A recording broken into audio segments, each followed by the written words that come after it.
Captain Brock Harrison thought he was God at 30,000 feet. He thought the stripes on his shoulder gave him the right to judge, jury, and executioner anyone he deemed unworthy of his first-class cabin. When he saw a young black woman in a hoodie trying to board his flight, he didn't just stop her, he humiliated her. He mocked her hair, her clothes, and her bank account in front of 200 people. He thought he had the power, but he didn't know that the woman he was blocking wasn't just a passenger. She was the one signing his paychecks. And that single phone call, it was about to ground him. Forever. The air inside JFK's Terminal 4 was thick with the scent of stale coffee and the frantic energy of delayed travelers. It was a Tuesday morning, typically a lull in the week, but a storm system over the Midwest had turned the departure board into a sea of red delayed text. Emma Sterling adjusted the strap of her battered canvas duffel bag on her shoulder. She was exhausted. She had just flown in from London on a red-eye, spent 4 hours in meetings at a private hangar in Teterboro, looking at the specs of a new Bombardier Global 7500. And now she just wanted to get home to Los Angeles. She wasn't dressed like the billionaire heiress to the sterling media and logistics empire. She wasn't dressed like the woman who had quietly acquired a majority stake in Horizon Air 3 days ago. She was dressed like a woman who wanted to be invisible. She wore an oversized grey hoodie, black leggings, and sneakers that looked well worn. Her hair was pulled back in a simple, slightly frizzy puff. She approached gate B32. The board read, Flight 881 to Los Angeles, boarding soon. Emma walked toward the lane marked Priority, First Class. There were only 2 people ahead of her, a man in a bespoke suit talking loudly on his AirPods about a merger and a woman clutching a Louis Vuitton tote like it was a lifeline. Emma stood behind them, scrolling through her emails on a phone that had a cracked screen protector. "Excuse me," a voice clipped from behind the podium. Emma didn't look up immediately, assuming the gate agent was speaking to someone else. Miss in the sweatshirt." Emma looked up. The gate agent, whose name tag read Marcus, looked tired. He was young, perhaps mid-20s, with dark circles under his eyes. He wasn't looking at her with malice, but with a weary assumption. "Yes," Emma asked, her voice raspy from lack of sleep. "Group 1 is boarding right now. That's first class and Diamond Medallion members only," Marcus said, gesturing vaguely toward the general boarding lane on the left. "General boarding won't start for another 20 minutes. You need to wait over there." Emma blinked. It was a common mistake. She didn't look the part. She reached into her pocket and pulled out her boarding pass. "I know. I'm in seat 2A. She stepped forward to scan her pass, but before she could reach the scanner, a hand shot out and covered the QR code reader. Emma stopped, her eyes traveling up the arm of the navy blue uniform, past the 4 gold stripes on the shoulder epaulets, to the face of the man standing next to the podium. He was a classic archetype of an airline pilot. Tall silver hair, perfectly coiffed, a jawline that had probably broken hearts in the 90s, and eyes that were currently cold and hard as steel. He held a coffee cup in his other hand. "Problem, Marcus?" the pilot asked. His voice was a deep baritone, the kind that usually reassured passengers that the turbulence was nothing to worry about. But right now, it sounded like a threat. "Just directing traffic. Captain Harrison," Marcus mumbled, pulling his hand back slightly. "She claims she's in first." Captain Brock Harrison turned his full attention to Emma. He looked her up and down, his lip curling slightly as he took in the hoodie and the canvas bag. "Claims," Brock scoffed. He looked at Emma, not in the eyes, but at her forehead, a dismissal tactic she had seen 1,000 times in boardrooms. Let me see the ticket. Emma held out her phone. It's right here. Brock didn't look at the phone. Digital tickets can be faked. Screenshots. We see it all the time. People trying to sneak into the front cabin to snag a pre-flight champagne. He laughed, a dry, humorless sound. You're in the wrong line, sweetheart. Economy is boarding in Group 4. Go sit down. I purchased this ticket, Emma said, her voice remaining calm. She knew the power of silence and the power of composure. If you scan it, you'll see it's valid. I don't need to scan it to know you don't belong in my cabin, Brock said, stepping closer. He invaded her personal space, using his height to intimidate her. First class is for our premium clientele. Business leaders, professionals, not... He gestured at her outfit. Whatever this is. The man in the bespoke suit ahead of them turned around. Hey, is she holding up the line? I have a meeting in LA I need to prep for. Apologies, Mr. Sterling.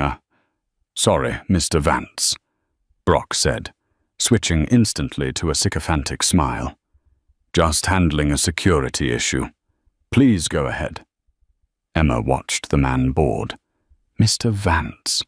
She made a mental note of the name. Security issue. Emma repeated, her eyebrows raising. My clothing is a security issue. Your attitude is... Brock snapped, the smile vanishing. And frankly, you look suspicious. No luggage, just that ratty bag. Flying one way. First class, it fits a profile. A profile? Emma asked, her voice dropping an octave. And what profile is that Captain Drug Mule? Brock said loud enough for the first 10 rows of the waiting area to hear. The chatter at the gate stopped. Heads turned. A few phones came out. Cameras pointing toward the confrontation. Emma felt the heat rise in her cheeks, not from embarrassment, but from a simmering volcanic anger. She took a slow breath. That is a serious accusation, Emma said. I suggest you verify my ticket with Marcus here before you say another word. Marcus, the gate agent, looked terrified. He typed frantically on his keyboard. Captain, the system shows... Quiet, Marcus, Brock commanded. He didn't even look at the agent. He was fixated on Emma. He was enjoying this. He was the king of the airport, and she was a subject refusing to bow. I'm the captain of this aircraft. By FAA regulations, I have the final say on who boards my plane. If I feel a passenger is a risk to the safety or comfort of the flight, they don't fly. Period. And I am a risk to the comfort of the flight, Emma asked. Look at you, Brock sneered. You smell like... outside. You're aggressive, and frankly, my first-class passengers pay thousands of dollars not to have to sit next to someone who looks like they just hopped the fence. Emma tightened her grip on her phone. My name is Emma Sterling. If you check the manifest... I don't care if your name is the Queen of Sheba, Brock interrupted. You aren't getting on this plane. Not in the front, and now not in the back either. I'm denying you boarding. The crowd gasped. A woman in the queue spoke up. Hey, that's not right. She has a ticket. Brock spun around, pointing a finger at the woman. Unless you want to be off this flight too, ma'am, I suggest you mind your business. This is a federal safety matter. The woman shut her mouth, looking down. The fear of missing the flight was stronger than the urge to help. Emma looked at Marcus. Marcus, please scan the code. Marcus looked at the captain, then at Emma. He was shaking. I can't, miss. If the captain says no boarding the system, I can't override him. See? Brock smirked, crossing his arms over his chest. Chain of command. Now turn around, walk away, and maybe try the bus station. That seems more your speed. Emma didn't move. She stared at Brock, memorizing his face. the way his name badge glinted under the fluorescent lights. Captain B. Harrison. "You are making a mistake, Captain Harrison," Emma said softly. "The only mistake was assuming you could scam your way onto my jet." Brock laughed. He turned to Marcus. "Call security. Have her escorted out of the terminal. I want a report filed for disruptive passenger behavior. Make sure she's put on the no-fly list for Horizon Air." "The no-fly list," Emma repeated. This was escalating beyond simple racism. This was an attempt to destroy her mobility. "You heard me," Brock said, turning his back on her to head down the jet bridge. "Get her out of my sight." Marcus picked up the landline phone at the desk, his hand trembling. "Security to gate B32. Yes, we have a situation." Emma stepped back from the podium. She didn't scream. She didn't throw her bag. She didn't give him the viral angry black woman clip he was desperately trying to provoke. She simply walked over to the large floor-to-ceiling windows overlooking the tarmac. The Horizon Air Boeing 707 sat there, a massive beast of engineering. She looked at the logo on the tail, a stylized sun rising over a blue wing. She loved aviation. She had spent her childhood building model planes. Her father, the late Thomas Sterling, had taught her that an airline was the veins of the world, connecting hearts and economies. She pulled out her phone. She didn't call customer service. She didn't call a lawyer. She opened her contacts and scrolled to a number saved simply as Uncle Ray. Raymond Thornton, the chairman of the board for Horizon Air. She hit dial. Behind her, 2 TSA officers were jogging toward the gate, their radios crackling. Brock had paused at the entrance to the jet bridge, watching with a smug grin, waiting to see her dragged away. Emma put the phone to her ear. It rang once, twice. "Emma?" A gravelly, warm voice answered. "I thought you were in the air. Everything okay?" "Ray," Emma said, her voice steady but cold as ice. "We have a problem at JFK." "Problem with the acquisition papers.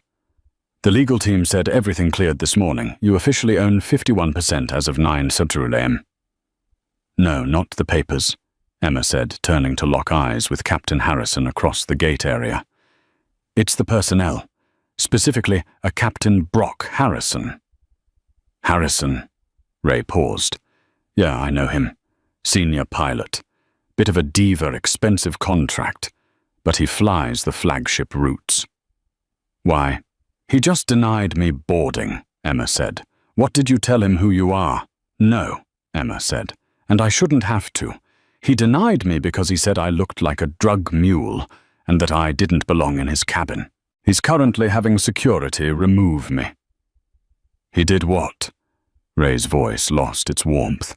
It became the voice of a man who crushed unions and hostile takeovers for breakfast. "He's humiliating me, Ray, in front of a full gate. He called me riffraff, and now he's trying to put me on the no-fly list." The TSA officers arrived. "Ma'am, step away from the window," one of them said, reaching for her arm. Emma held up a finger to the officer. "1 second." "Ray," Emma said into the phone, "I want the manifest for Flight 881 Frozen. Nobody takes off. And I want you to patch into the gate PA system. Or better yet, call the station manager, David Ross. Tell him to get her down here." "I'm doing it now," Ray said. "Emma, I am so sorry. I'll have his wings for this." "No," Emma said, a dark smile finally touching her lips. "Don't fire him yet. I want to get on that plane." "You want to get on the plane with him flying?" "I want to get on the plane," Emma corrected. "But he isn't going to be flying it." "I understand," Ray said. "Give me 2 minutes." Emma hung up. The TSA officer grabbed her arm. "Ma'am, you need to come with us." Emma pulled her arm away gently but firmly. "Officer, I own the ticket, and in about 30 seconds you're going to get a call on your radio telling you to stand down. So I suggest we wait." The officer frowned. "Lady, the captain wants you gone." "The captain," Emma said, looking at Brock, who was still smirking near the jet bridge door, "is an employee, and he's having a very bad day." Brock yelled from the door. "Why is she still there? Get her out!" Suddenly, the red light on the gate podium phone began to flash violently. It wasn't a normal call. It was the emergency line from operations. Marcus picked it up. "Gate B32. Yes, this is... Oh my God, Mr. Ross." "Yes, sir." "Yes, she is." "What, right now?" Marcus went pale. He looked up at Emma, his eyes wide with a mixture of horror and awe. He dropped the phone onto the receiver and scrambled over to the TSA agents. "Stop," Marcus hissed. "Let her go. Let her go right now." "What's going on?" the officer asked. "That's a direct order from the station manager," Marcus whispered, but loud enough for the nearby passengers to hear. "And he has the CEO on the other line." Brock, sensing a shift in the atmosphere, walked back up the ramp. "What is the hold-up, Marcus? Why isn't she in handcuffs?" Marcus looked at the captain. "Captain, I've been ordered to board her." "By who?" Brock roared. "I am the captain." "By the owner," Marcus squeaked. Brock froze. "The owner, Horizon, is a public company. What are you talking about?" "The new majority shareholder," Marcus said, looking at his screen which had just updated. A special code appeared next to Emma's name. A code that hadn't been used in 20 years. VVIP. Owner. Do not deny. Emma walked past the confused TSA agents. She walked past the podium. She stopped directly in front of Brock Harrison. She wasn't looking up at him anymore. She was looking through him. "You mentioned something about riff-raff in the front cabin," Emma said calmly. "I agree. We really should clean up the personnel." "Who are you?" Brock whispered, the color draining from his face. "I'm Emma Sterling," she said. "And as of this morning, I own this airline." The silence that followed was louder than a jet engine. Captain Brock Harrison blinked his brain, struggling to process the information. "You own the airline?" He let out a nervous, incredulous chuckle. "That's impossible. Horizon Air is owned by a board of directors. I know the chairman, Raymond Thornton. I've had dinner with him, and Uncle Ray sends his regards," Emma said, her voice dropping to a smooth, terrifying calm. "He was the one I was just on the phone with. You know, when you were threatening to put me on the no-fly list?" The murmur of the crowd grew louder. Phones were recording. The woman who had tried to defend Emma earlier was now beaming, holding her phone high to capture every pixel of Brock's unraveling. "This is ridiculous," Brock stammered, looking around for support. "Security, remove her. She's clearly delusional. Impersonating an airline official is a federal offense." "Nobody moves," a booming voice echoed from the concourse. Running toward the gate was a man in a disheveled suit flanked by 2 more airport police officers. It was David Ross, the JFK station manager for Horizon Air. David was a man who usually moved with slow, bureaucratic deliberation, but right now he was sprinting. "David," Brock asked, looking relieved. "Finally, this crazy woman is blocking the jet bridge. She claims—" David ignored Brock completely. He ran straight to Emma, stopping just short of colliding with her. He bent over, hands on his knees, gasping for air, before straightening up and smoothing his tie. "Miss Sterling," David panted. I am I am so incredibly sorry. Mr. Thornton called me directly. I came as fast as I could. Brock's jaw dropped.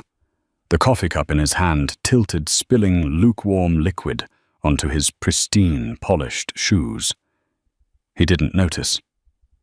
David, what are you doing? David turned to Brock, his face red with a mix of exertion and fury. Captain Harrison, step aside. You are blocking the majority shareholder of this company. Majority shareholder, Brock whispered. The color drained from his face so fast he looked like a wax figure. He looked at Emma's hoodie. He looked at her canvas bag. He looked at the sneakers. Appearances can be deceiving, Captain, Emma said, stepping closer to him. Isn't that the first lesson of situational awareness? Never assume. I didn't know, Brock stammered. The arrogance was gone, replaced by a desperate, clawing fear. He realized his pension, his status, and his career were disintegrating in real time. Mr. Sterling. I was just following protocol. We have strict guidelines about screening passengers who look out of place. Out of place, Emma repeated. She looked around the gate area. Because I'm black, because I'm wearing a hoodie, or because I don't look like the people you think deserve respect. No, absolutely not, Brock said, his hands raising in a surrender motion. It was a misunderstanding. I was trying to protect the flight. You were trying to bully me, Emma corrected. And you enjoyed it. I saw the look on your face. You liked the power. Emma turned to David. Mr. Ross. Yes, ma'am. I want to board my flight. I have a meeting in Los Angeles to get to. We are already 10 minutes delayed because of Captain Harrison's little power trip. Of course, David said. He turned to the gate agent. Marcus, clear the lane. Ms. Sterling boards immediately. Alone. Wait, Brock said, stepping in front of the jet bridge door. Ms. Sterling, please. Let me apologize properly. Let me welcome you aboard. I can make this right. I'll make sure you have the best service you've ever had. Emma stopped. She looked at Brock with eyes that were cold and hard. You aren't welcoming me anywhere, Captain, she said. Step out of my way.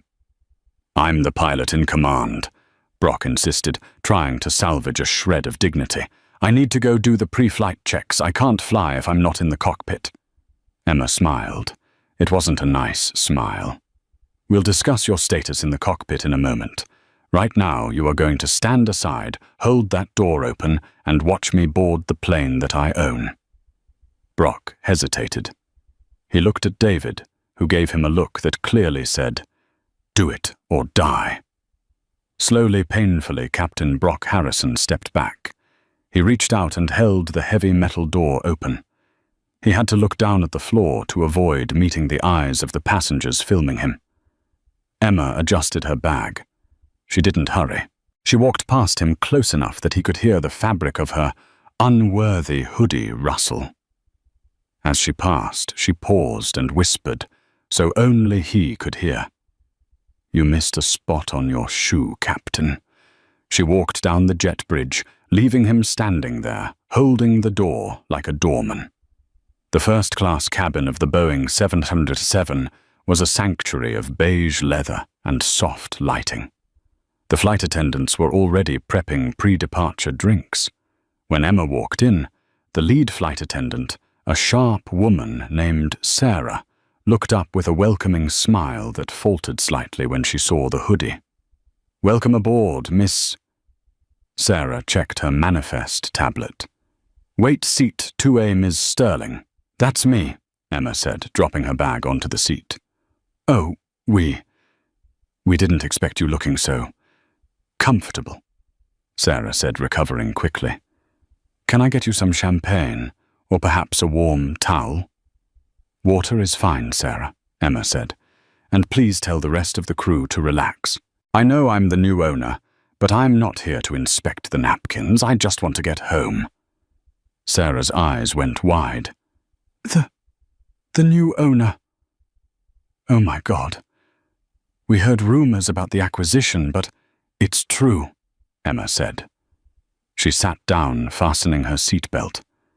Outside, the commotion continued. A few moments later, Mr. Vance, the man in the bespoke suit who had boarded earlier, leaned over the aisle. "Excuse me," he said, looking at Emma with a mix of curiosity and disdain. "I saw what happened at the gate.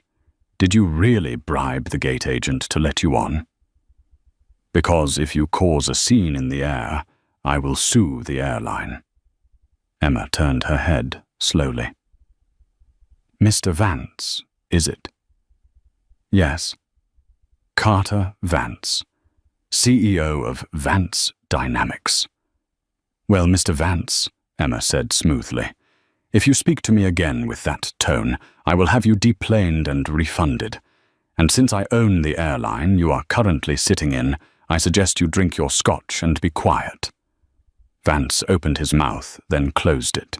He shrank back into his seat. A moment later, Captain Brock Harrison stormed onto the plane. He was flushed, sweating, and looked like a man on the verge of a heart attack. He marched past the flight attendants, ignoring Sarah's greeting, and headed straight for the cockpit. He slammed the cockpit door shut. Emma unbuckled her seatbelt. "Ms. Sterling," Sarah asked nervously, "the seatbelt sign. I need to have a word with the boys up front," Emma said. She walked up the short aisle to the cockpit door. It was locked, obviously. She turned to Sarah. "Key code." Sarah hesitated. "Ms. Sterling, that's against FAA regulations. No passengers in the cockpit during pre-flight." "I'm not a passenger, Sarah," Emma said gently. "I am the chairman's proxy and majority owner. Open the door, or I call David Ross back." Sarah typed in the code. Click. Emma pushed the door open. Inside the cockpit, the first officer, a younger man named Ken, was running through the checklist. Brock was sitting in the captain's seat on the left, aggressively punching coordinates into the flight computer. Brock spun around. "Get out. You cannot be in here. This is a sterile cockpit." "Cut the act, Brock," Emma said, leaning against the doorframe. The cockpit was cramped, forcing them to be face to face. Ken, the first officer, looked confused. Captain, who is this?" "This is the woman who thinks she can buy respect." Brock spat. He looked at Emma. "Look, lady, you embarrassed me at the gate. Fine. You won that round. But up here, this is my domain. I fly this bird. You write the checks. Stay in your lane." "Your lane?" Emma laughed softly. "Brock, do you know why I was in London?" "I don't care." "I was finalizing the purchase of 3 new Global 7500 jets for our private charter division. I spent 4 hours discussing avionics packages. I know that right now your APU is running a little hot, judging by that amber light on the overhead panel." Brock glanced up involuntarily. The light was indeed flickering. "I know planes, Brock, but more importantly, I know pilots. My father was a pilot. He taught me that a captain's job isn't just to fly. It's to lead. It's to remain calm under pressure. It's to treat every soul on board with dignity." "I am a great pilot," Brock yelled, his voice echoing into the quiet first-class cabin behind Emma. "I have 20,000 flight hours, and 0 character," Emma countered. "You profiled me. You judged me based on my clothes and my skin color. You abused your authority to humiliate a paying customer. You are a liability, Brock, a massive walking disaster waiting to happen. You can't fire me." Brock sneered, regaining some confidence. I have a union contract. It would take months of hearings. You'd have to pay me out millions. So why don't you go back to seat 2A, put your headphones on, and let me drive the bus?" Emma stared at him. He was right about the contract. It was ironclad. Firing him on the spot without cause would be messy. But Emma didn't need to fire him to hurt him. "You're right," Emma said. "The union protects you from being fired without a tribunal, but it doesn't protect you from a roster change." Brock narrowed his eyes. "What does that mean?" Emma pulled out her phone. "David," she said into the speaker. "Is Captain Miller available?" David's voice came through clearly. "Yes, Ms. Sterling. He just landed Flight 402 from Chicago. He's at the gate next door." "Send him over," Emma said. "I need a relief captain for Flight A81. "On it." Brock went pale. "You're pulling me off the flight. You can't do that. This is my route. I'm the senior captain." "Not anymore," Emma said. "I'm deeming you unfit to fly due to emotional instability. You're agitated aggressive and you just missed a safety indicator on the panel because you were too busy yelling at me. That's a safety violation." "I am not unstable," Brock screamed, slamming his hand on the console. "That," Emma pointed at his hand, "looked pretty unstable to me. Ken, did you see that?" The first officer, realizing which way the wind was blowing, nodded slowly. "He seems very stressed, Miss Sterling." "Traitor," Brock hissed at Ken. "Pack your bag, Brock," Emma said, stepping back to clear the doorway. "Get off my plane." "I won't go," Brock said, crossing his arms. "I'm staying right here. You'll have to drag me out." Emma smiled. "I was hoping you'd say that." She turned to the cabin. 2 airport police officers were already standing by the cockpit door waiting. David Ross was behind them, looking grim. "Captain Harrison refuses to disembark," Emma told the officers. "He is trespassing on private property and interfering with a flight crew." The lead officer stepped into the cockpit. He was a large man, much larger than Brock. "Captain, let's go. Don't make us do this the hard way." Brock looked at the officer, then at Emma, then at the passengers, craning their necks to see. If he was dragged off in handcuffs, his career was truly over. If he walked off, he might salvage a hearing. He unbuckled his harness with shaking hands. He grabbed his flight bag. He stood up, squeezing past the officer. He stopped in front of Emma. His eyes were filled with pure, unadulterated hate. "This isn't over," he whispered. "I'll sue you for everything you have." "Get in line," Emma said, "but do it from the terminal. You're grounded." Brock walked out of the cockpit. The walk of shame was excruciating. Every passenger in first class was watching. Mr. Vance looked away, pretending to read a magazine. The economy passengers who had started boarding were stopped in the aisle watching the mighty captain being escorted off his own ship by the police. "Is he being arrested?" a teenager asked loudly. "Looks like it," someone replied. Emma watched him go until he disappeared up the jet bridge. She took a deep breath and turned to the first officer. "Ken, I apologize for the disruption. Captain Miller will be here in 5 minutes. Let's get us to LA safely." "Yes, ma'am," Ken said, sitting up straighter than he ever had in his life. Emma returned to seat 2A. Sarah appeared instantly with a glass of champagne. "I thought you might need this now," Sarah whispered. Emma took the glass. "Thank you, Sarah." She took a sip. The bubbles were crisp and cold. The plane was hers.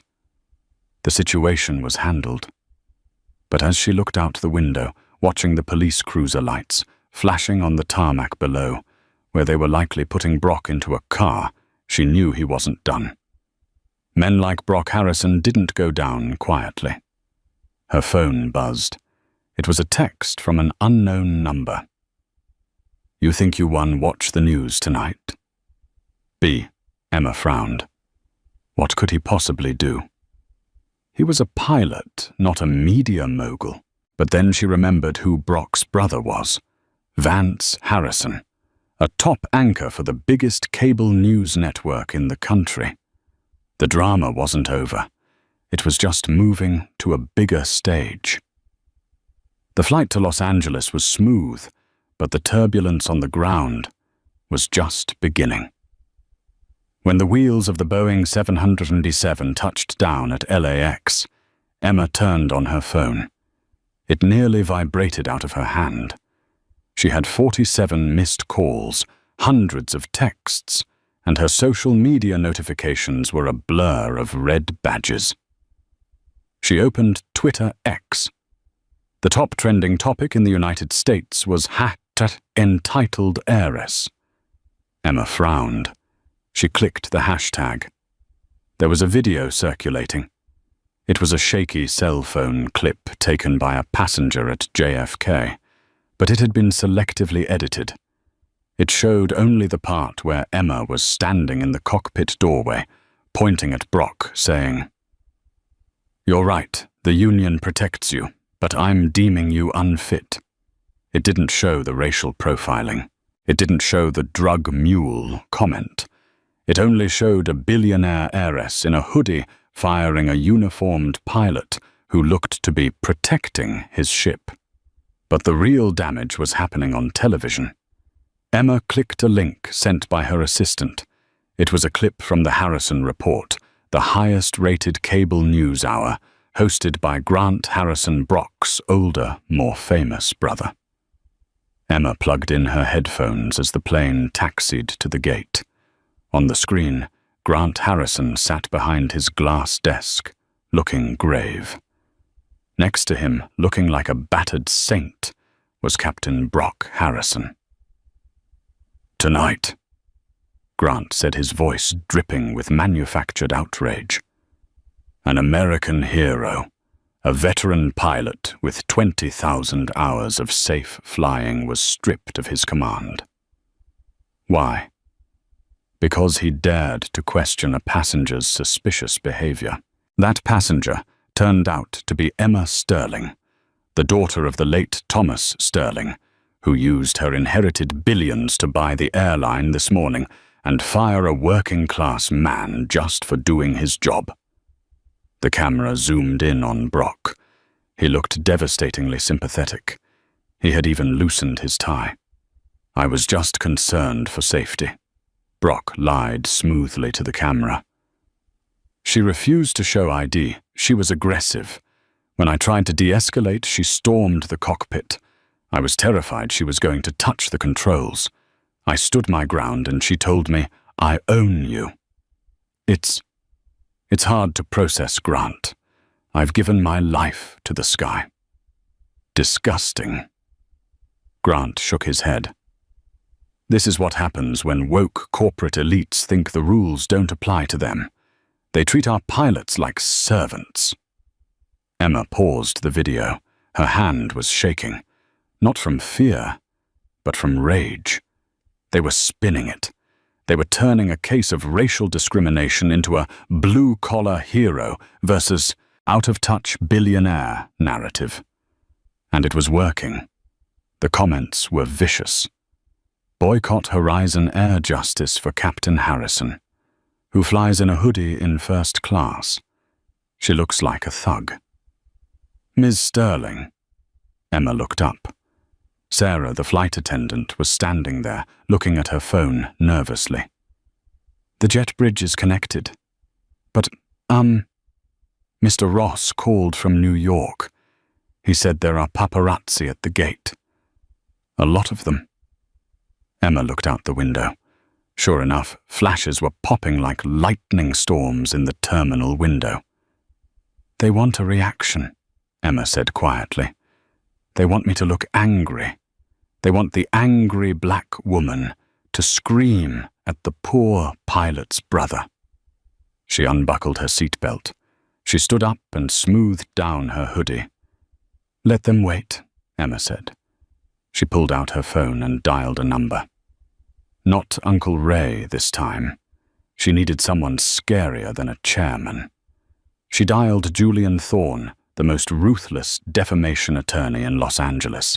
"Emma," Julian answered on the first ring. "I'm watching the news. I'm already drafting the cease and desist. Do you want me to kill the story?" "No," Emma said, walking toward the aircraft door. "Don't kill it. Let them dig the hole deeper. I want Grant Harrison to say it one more time on live TV. I want Brock to lie under oath." "What's the play, Emma?" "Get the unedited security footage from gate B32, Emma commanded. "Every angle, including the audio from the podium microphone, and Julian subpoena the cockpit voice recorder data immediately before they wipe it." "The CVR?" Julian asked. "That's usually only for crashes." "There was a crash," Emma said, stepping onto the jet bridge where the cameras were waiting. Brock Harrison just crashed his entire life. The atmosphere inside the main hangar at Horizon Air's Los Angeles headquarters was not just tense. It was radioactive. The massive sliding doors were closed, shutting out the bright Califor. Emma Sun, leaving the space illuminated by industrial floodlights that hummed with a low, menacing buzz. In the center of the concrete floor stood the flagship of the fleet, the very Boeing 737 Emma had flown in on. But today, it wasn't a vessel of transport. It was a backdrop for an execution. A stage had been erected in front of the nose gear. Hundreds of folding chairs were packed with journalists from every major network blogger site and aviation journal. The air smelled of jet fuel and expensive cologne. Backstage in a makeshift green room, draped in black pipe and drape, Emma Sterling stood before a mirror. She adjusted the lapel of her white suit. It was sharp, architectural, and fiercely professional. She looked nothing like the exhausted traveler in the hoodie from 3 days ago. "They're ready for you," Julian Thorne said, stepping into the room. The lawyer looked like a shark in a pinstripe suit. He checked his watch. "The stock price is down another 2% this morning. The market hates uncertainty, Emma. If this goes wrong, the board moves to oust you by noon." "It won't go wrong," Emma said, her voice devoid of tremors. "Grant Harrison is in the front row," Julian warned. "He's got a microphone, and he looks like he's ready to skin you alive on a live stream. He's going to paint you as the villain before you even say hello." "Let him," Emma said, picking up a small encrypted USB drive from the table. She closed her fingers around it. "He thinks this is a press conference. He doesn't realize it's a trial." When Emma walked out onto the stage, the wall of noise hit her like a physical blow. Camera shutters clicked in a frenzied staccato, sounding like 1,000 crickets screaming at once. Flashes blinded her for a moment, but she didn't blink. She walked to the podium, placed her notes down, and looked out at the sea of faces. Sitting directly in the center legs, crossed looking like the king of media, was Grant Harrison. Next to him sat Captain Brock Harrison. Brock was playing the part perfectly. He wore a slightly wrinkled shirt, no tie, and a somber expression. He looked like the working man crushed by the corporate boot. He looked up at Emma with sad puppy dog eyes that masked a deep, festering arrogance. Emma tapped the microphone. The room didn't quiet down immediately. Reporters were shouting questions. "Ms. Sterling, is it true you hate unions? Ms. Sterling, why did you assault a pilot? Ms. Sterling, are you stepping down?" Emma waited. She stood perfectly still, her face a mask of stone. Slowly, the awkwardness of her silence forced the room into a hush. "Good morning," she said. Her voice was calm, amplified to boom off the metal rafters. "I am Emma Sterling, CEO and majority owner of Horizon Air." Before she could continue, Grant Harrison stood up. He didn't wait to be called on. He held his own microphone connected to a camera crew, live streaming to millions. "Ms. Sterling." Grant boomed his voice, practicing that deep anchorman resonance. "Let's cut the corporate pleasantries. You have destroyed a man's life. My brother, Captain Harrison, is a decorated aviator with 20 years of service. You fired him because his safety protocols inconvenienced you. You, a billionaire heiress who has never worked a day in her life, decided that your comfort was more important than the safety of 300 passengers. My question is simple. When will you apologize and resign?" The room erupted in murmurs of agreement. Brock looked down at his hands, wiping away a fake tear. Emma watched Grant with a cold curiosity, like a scientist observing a bacteria in a petri dish. "Mr. Harrison," Emma said, her voice cutting through the noise, "you speak a lot about safety. You speak a lot about protocols. And on your show last night you called me an entitled brat and a security risk. Is that correct?" "I reported the facts," Grant sneered. "No," Emma said. "You reported a narrative. You reported what your brother told you." She looked at Brock. "Captain Harrison told the world that I was aggressive, that I looked suspicious, that I refused to identify myself, and that he was simply protecting his ship. And I stand by that," Brock said, speaking up for the first time. His voice trembled with feigned emotion. "I took an oath to protect my passengers. I don't care how rich you are. If you act like a thug, you don't fly." The slur hung in the air. "Thug." Emma smiled. It wasn't a nice smile. It was the smile of a predator who had just heard the trap snap shut. "A thug," Emma repeated. "Interesting choice of words, Captain. You seem to have a very specific vocabulary when it comes to people who look like me." Emma reached into her pocket and pulled out the USB drive. She plugged it into the laptop connected to the massive LED screen behind her. "You see," Emma addressed the crowd, "Captain Harrison made a critical error. He assumed that because I was in the terminal, there were no witnesses. But in aviation, we believe in redundancy. We record everything." She looked at Julian, who gave a sharp nod. "We pulled the audio logs from the Gate B32 podium microphone," Emma said, "and thanks to a court order granted at 4:00 a.m. this morning, we also pulled the cockpit voice recorder, the black box from Flight 881. Brock's face went from somber to pale in a heartbeat. He sat up straighter. Those are confidential. You can't play those." "I own the plane, Brock," Emma said. "I can do whatever I want with them." She pressed the spacebar. The speakers crackled. Then the sound of the busy airport terminal filled the hangar. The clarity was terrifying. Brock's voice. "Problem, Marcus." Marcus's voice. "She claims she's in first." Brock's voice. "Claims?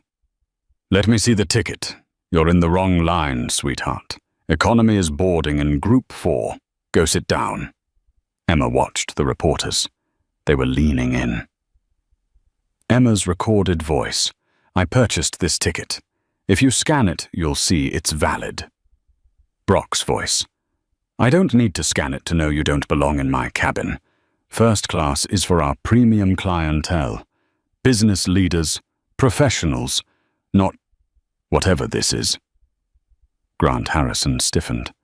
He looked at his brother. This wasn't the story Brock had told him. Brock's voice. "Look at you. You smell like outside. You're aggressive. And frankly, my first-class passengers pay thousands of dollars not to have to sit next to someone who looks like they just hopped the fence." A collective gasp rippled through the room. "Hopped the fence" was undemnable. Brock's voice. "It fits a profile." Emma's recorded voice. "And what profile is that?" "Captain," Brock's voice. "Drug mule." The phrase echoed in the hangar. Drug mule. Drug mule. Flashbulbs started going off rapidly, capturing Brock's face, which was now a sheen of sweat. He stood up. That's taken out of context. I was under stress. Sit down, Brock, Emma commanded. We haven't gotten to the cockpit yet. She advanced the slide. The screen showed a waveform of the cockpit audio. This, Emma said, is after I boarded. This is the heroic pilot fearing for the safety of his aircraft. Play. Brock's voice muffled tinny. Get out. You cannot be in here. Emma's recorded voice. Cut the act, Brock. Brock's voice. This is the woman who thinks she can buy respect. Look, lady, you embarrassed me at the gate. Fine, but up here, this is my domain. Emma's recorded voice. You judged me based on my clothes and my skin color. Brock's voice. I have 20,000 flight hours. Emma's recorded voice. And 0 character. Brock's voice. You can't fire me. I have a union contract. It would take months. You'd have to pay me out millions. So why don't you go back to seat 2A? Put your headphones on and let me drive the bus. Emma stopped the playback. The silence was absolute. The narrative of the humble working man had been incinerated. In its place sat a bully who thought he was untouchable because of a union contract. Emma looked at Grant Harrison. The famous anchor looked like he had swallowed a lemon. He was signaling his cameraman to cut the feed, but the red light on the camera was still on. Grant, Emma said softly, you asked when I would apologize. I'm ready to answer that. She walked around the podium to the edge of the stage, towering over the brothers. I apologize to the passengers of Flight 881 for allowing a man like this to wear our uniform. I apologize to every person of color who has ever been told they don't belong in a space they paid for. And I apologize to the shareholders for not cleaning house sooner. She pulled a document from her inner pocket. Captain Brock Harrison. Emma declared, her voice ringing with the finality of a gavel. You are hereby terminated for cause, specifically racial discrimination, harassment of a passenger creating a hostile work environment and falsifying a federal safety report. You can't do that, Brock screamed, leaping to his feet. My contract! Your contract has a morality clause, Emma shot back, and you just violated it on tape. There will be no severance. There will be no pension. And as we speak, my legal team is filing a formal complaint with the FAA to revoke your ATP license for moral turpitude and filing false reports. You will never fly a kite again, let alone a jet. Brock collapsed back into his chair. He looked at Grant. Do something, you're the media guy. But Emma turned her sights on Grant. And Mr. Harrison, she said, you broadcasted a story you knew was unverified. You libeled me. You damaged the stock price of a Fortune 500 company. Julian Thorne stepped forward, handing a thick envelope to a process server who walked directly up to Grant Harrison in the front row. You are being served, Emma said. I am suing you and your network for $500 million in damages. I will bankrupt your show. I will take your studio. And I will make sure that every time you open your mouth in the future, you check your facts first. Grant Harrison stared at the envelope in his lap. His face was purple. He looked at the camera, his own camera, and snarled, Cut the feed. Cut it now. The screen behind Emma changed one last time. It showed a logo, the Sterling Standard. Horizon Air is changing, Emma said, ignoring the chaos in the front row. From this day forward, we are implementing blind hiring for all cockpit crews to eliminate bias, and the $300,000 that would have been Brock Harrison's severance package. I am donating it today. to the Organization of Black Aerospace Professionals, to fund scholarships for young pilots who actually deserve to be in the sky. The room erupted, not with questions this time, but with applause. The reporters, realizing the tide had turned, smelled blood in the water, but it was Harrison blood. Ms. Sterling. Ms. Sterling, will you press criminal charges? Emma looked at Brock. He was weeping now, head in his hands. I'll leave that to the police, Emma said. As if on cue, 2 officers from the LAPD stepped out from the wings of the stage. They walked down the stairs and approached Brock Harrison. Captain Harrison, one officer said, pulling out handcuffs, we have a warrant for your arrest for filing a false police report and interference with a flight crew. Brock looked up, terrified. Grant, help me. Grant Harrison stood up, buttoning his jacket, and turned his back on his brother. I don't know this man, he muttered, trying to push through the crowd of reporters to get to the exit. Emma watched them go, the once mighty pilot being led away in cuffs and the arrogant news anchor fleeing like a rat from a sinking ship. She felt a hand on her shoulder. It was Uncle Ray. He was smiling a genuine, proud smile. Your father would have loved this, Ray whispered. You didn't just win, Emma. You scorched the earth. I didn't want to scorch the earth, Ray, Emma said, watching the police lights reflect off the polished aluminum of the 777. I just wanted to fly home. She turned back to the microphone one last time. The press conference is over, she said.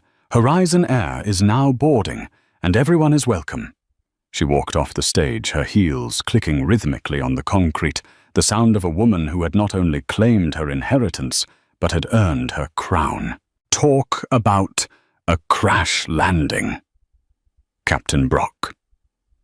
Harrison thought his badge gave him the right to bully, and his brother thought a microphone gave him the right to lie.